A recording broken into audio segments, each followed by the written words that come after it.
Hello, ഇത് ഇന്നലത്തെ video ആണ് കേട്ടോ. സൺഡേ ഏട്ടൻ ലീവായതുകൊണ്ട് നമ്മൾ പട്ടാമ്പി ഗുരുവായൂർക്ക് പോയിട്ടുണ്ടായിരുന്നു കേട്ടോ. അപ്പോൾ ഏട്ടൻ ഓഫീസിലേക്ക് ഇറങ്ങുന്ന സമയത്ത് എപ്പോഴും മഴ കിട്ടും. അപ്പോൾ ഞങ്ങൾ അത് പറഞ്ഞിട്ടാണ് പോണത്. ഇന്ന് എന്താണ് ആവുന്ന വെയിലൊക്കെ കാണാണ്ട് പറഞ്ഞിട്ടാണ് കേട്ടോ ഞങ്ങൾ പോണത്.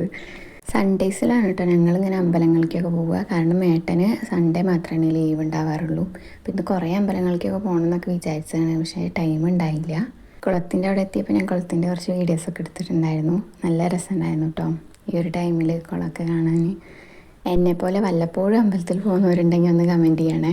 അങ്ങനെ അമ്പലത്തിലെത്തി. ഇവരെ ഞങ്ങൾ അൺഎക്സ്പെക്റ്റഡ് ആയിട്ട് കണ്ടതാണ് കേട്ടോ. ഇത് ഏട്ടൻ്റെ ഫ്രണ്ടും വൈഫും കുട്ടിയാണ്.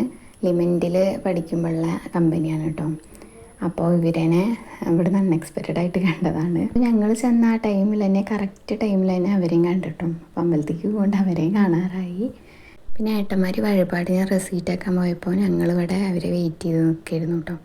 പിന്നെ കണ്ണാടി കണ്ടാൽ നമ്മൾ ഗേൾസ് വിടില്ലല്ലോ. ഞാൻ കുറച്ച് നേരം കണ്ണാടിയിലൊക്കെ നോക്കിയിട്ട് നിൽക്കുകയാണ്. പിന്നെ ചില്ലറ പൈസ ഉണ്ടായിരുന്നു കേട്ടോ അമ്പലത്തിലിടാൻ വേണ്ടിയിട്ട്. അത് മറന്നിരുന്നു. അപ്പോൾ അത് വണ്ടിയിൽ നിന്ന് പോയിട്ട് എടുത്തു. അങ്ങനെ തൊഴുത്തിട്ട് ഇറങ്ങി കേട്ടോ.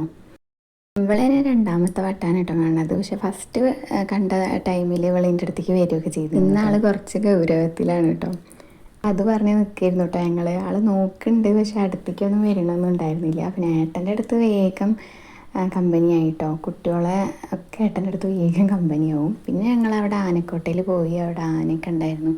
അപ്പോൾ ആനേനെയൊക്കെ കണ്ട് അവൾക്ക് ആനേനെ ഭയങ്കര ഇഷ്ടമാണ് കേട്ടോ. പിന്നെ ഞങ്ങൾ അവിടെ നിന്ന് ഇറങ്ങിയിട്ട് ചായ കുടിക്കാൻ പോയി.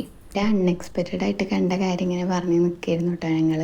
അത് കഴിഞ്ഞിട്ട് ഞങ്ങൾ ചായ കുടിക്കാൻ പോയി. ഒരു മസാല ദോശയാണ് കേട്ടോ പറഞ്ഞിട്ടുണ്ടായിരുന്നത്. അമ്പലത്തിൽ പോയാൽ മസാല ദോശ കഴിക്കാതെ പോയി. ഞാനൊക്കെ ആദ്യം മസാല ദോശ കഴിക്കാൻ വേണ്ടിയിട്ട് മാത്രം അമ്പലത്തേക്ക് പോയിരുന്ന ഒരാളായിരുന്നു. അങ്ങനെ ചായയൊക്കെ കുടിച്ച് അവരും വീട്ടിലേക്ക് പോയി, ഞങ്ങളും വീട്ടിലേക്ക് പോയി. നല്ല ആദ്യമായിട്ട് കാണുന്നവരാണെങ്കിൽ സബ്സ്ക്രൈബ് ചെയ്യണേ.